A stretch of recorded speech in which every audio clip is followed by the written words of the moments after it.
প্রকৃতির উপর আধিপত্য নয়, মানুষ গড়ে তুলতে চাইছে প্রকৃতির সঙ্গে মৈত্রীর সম্বন্ধ। ভাব সম্প্রসারণ। মূল ভাব: প্রকৃতিই মানবজীবন রক্ষার উৎকৃষ্ট সহায়ক। প্রকৃতির উপর অত্যাচার করে নয়, বরং প্রকৃতির সাথে মিতালি করার মধ্য দিয়ে মানবজীবন সুন্দর ও সফলভাবে নির্বাহ সম্ভব। ভাব সম্প্রসারণ: মানুষ প্রকৃতির সন্তান। প্রকৃতির মাঝেই সে বেড়ে ওঠে, প্রকৃতি থেকে নিঃশ্বাস নিয়ে বাঁচে। অন্ন বস্ত্র বাসস্থান চিকিৎসা সকল ক্ষেত্রে মানুষ প্রকৃতি নির্ভর।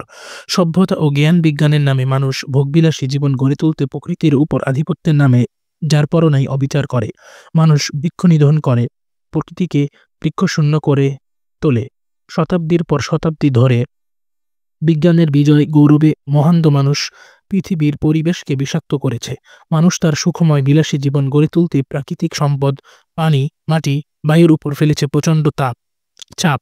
প্রকৃতির বিভিন্ন সম্পদ বিনষ্টের অমিত উল্লাসে মানুষ মত্ত হওয়ায় ক্ষতিগ্রস্ত হচ্ছে উদ্ভিদ জগৎ ও প্রাণী জগৎ। প্রকৃতি ও পরিবেশের ভারসাম্য এসে পৌঁছেছে এক সংকটজনক অবস্থায়। এর সাথে যুক্ত হয়েছে ক্রমবর্ধমান হারে শক্তি উৎপাদনের চাহিদা। শক্তি উৎপাদনের সাথে নির্গত হয় মানুষের স্বাস্থ্য ও পরিবেশ দূষক নানা রাসায়নিক পদার্থ। মানুষের তৈরি নিত্য প্রয়োজনীয় নানা রাসায়নিক উপকরণ সহ কলকারখানা প্রকৃতির স্বাভাবিকতাকে বিনষ্ট করছে। ফলে প্রকৃতি তার ভারসাম্য হারিয়ে ফেলেছে।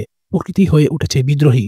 ওজোন স্তর বৃদ্ধি, ভূমিকম্প, অনাবৃষ্টি, ঘূর্ণিঝড় সহ নানা ধরনের প্রাকৃতিক বিপর্যয় নেমে আসছে। তাছাড়া বিপর্যস্ত প্রকৃতির কারণে দুরারোগ্য ব্যাধির সৃষ্টি হচ্ছে। প্রকৃতির সবচেয়ে সরল দান পানীয় জল পর্যন্ত অব্যবহারযোগ্য হয়ে উঠছে। প্রকৃতির উপর এভাবে আধিপত্য বিস্তারের ফল বড় ভয়ানক। তাই মানুষ প্রকৃতির উপর অত্যাচার না করে প্রকৃতির সাথে মিতালি গড়ে তুলে জীবন রক্ষা করতে চাইছে। প্রকৃতি অকৃপণভাবে যেটুকু দান করে, যতটা প্রকৃতির সহ্য হয়, মানুষ প্রকৃতি থেকে ততটাই গ্রহণ করবে। প্রকৃতিকে বশ করলে কেবল বাঁচা যাবে, প্রকৃতির উপর অত্যাচার করে নয়।